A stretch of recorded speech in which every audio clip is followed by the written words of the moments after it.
Salut, c'est Laure Boulot. J'espère que vous allez bien. Malheureusement, je ne pourrai pas être là à l'événement, mais je tenais quand même à faire une petite vidéo. Du coup, quand avez-vous commencé à jouer au foot et sur quelle valeur votre engagement s'est inscrit? Alors, j'ai commencé à jouer au foot j'étais au collège, donc je réfléchis à l'année. En fait, c'est assez simple.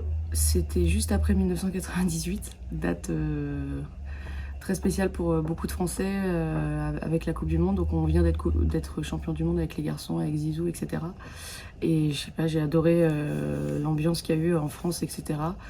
Donc je me suis mis à jouer au foot. J'ai deux grands frères aussi, donc je jouais un petit peu dans le jardin, mais globalement je jouais pas parce que j'étais une fille et que je savais pas trop si on avait le droit. Mais du coup, je pense que ce qui m'a donné envie de jouer au foot, c'est les valeurs c'est les émotions, c'est les valeurs de partage, d'échange, cette fierté aussi de porter les couleurs de l'équipe de France. C'était mon objectif. À partir de ce moment-là, à partir de 98, je me suis dit ouais, je veux faire la même chose et je veux chanter la Marseillaise et je veux porter le maillot de l'équipe de France. Le fait d'avoir joué au départ dans une équipe mixte avec des garçons, est-ce que ça a modifié votre engagement? Euh, alors pas du tout, de jouer avec les garçons c'était justement, et j'en parle souvent comme une grande fierté, et surtout une réussite, parce qu'on est dans une société qui nous divise un peu, hommes, femmes.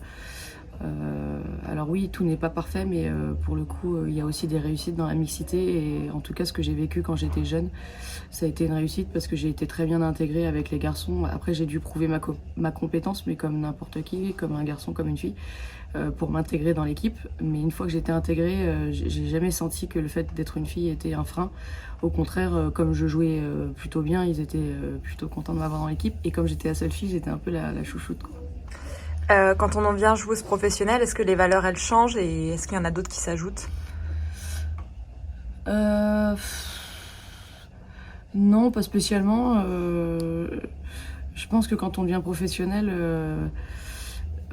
forcément, il y a des côtés un peu moins fun, dans le sens où c'est vrai que pour le coup, j'ai senti tout de suite que je venais au travail et qu'on n'était pas là pour rigoler. C'est vrai que dans mes premières années, comme on était semi-pro, je me rappelle de déplacements extraordinaires et des échanges humains qui étaient plus profonds. Mais à partir du moment où on est devenu professionnel, mais je pense que c'est aussi sociétal avec nos téléphones, le fait qu'on s'isole un peu plus chacun.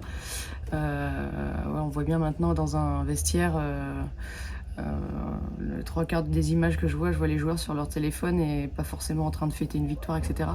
Donc je pense que c'est un peu mixé, mais les valeurs, elles étaient foncièrement les mêmes parce qu'on était très différentes. Donc il y avait une diversité qui était énorme, mais on avait une valeur qui était la solidarité, puisque de toute façon, même si on est différent, même si on s'entend pas toutes bien, puisque ça c'est la vérité dans un club de foot, on est obligé de s'unir pour atteindre nos objectifs. Donc du coup, je pense que il y a juste cette valeur-là où, comment dire, je pense que peu importe ce que tu penses de l'autre, il fallait enlever le jugement et surtout s'unir pour pouvoir atteindre nos objectifs, à savoir gagner les matchs, gagner des titres, etc. Et du coup, pour terminer, quel message souhaitez-vous envoyer aux jeunes sportifs qui sont réunis ici aujourd'hui et notamment aux jeunes adolescents? Et je leur dirais de kiffer déjà, premièrement. Bon, ça, c'est le premier truc. Forcément, quand on fait du sport, il faut profiter. Moi, ces années-là me manquent terriblement. Les années où je faisais un sport collectif, ces valeurs d'échange, de partage, voilà, tout ce qu'on retrouve dans le sport co.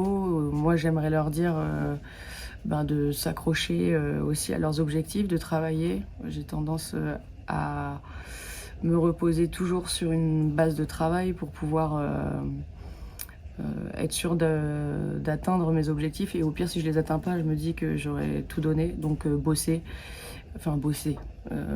travailler, répéter les gestes, etc. pour aller encore plus loin si vous souhaitez aller plus loin dans votre carrière. Et puis surtout, apprenez à vivre ensemble et diffusez-le aux autres. Parce qu'en fait, dans le sport, on vit dans un contexte, et je m'en suis rendu compte après, qui est unique.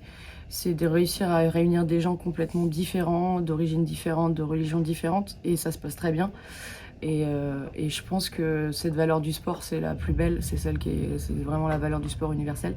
Et si on peut la diffuser un petit peu dans notre société, ça serait bien, surtout quand je vois ce qui se passe en ce moment, quand je vois que tout est tendu.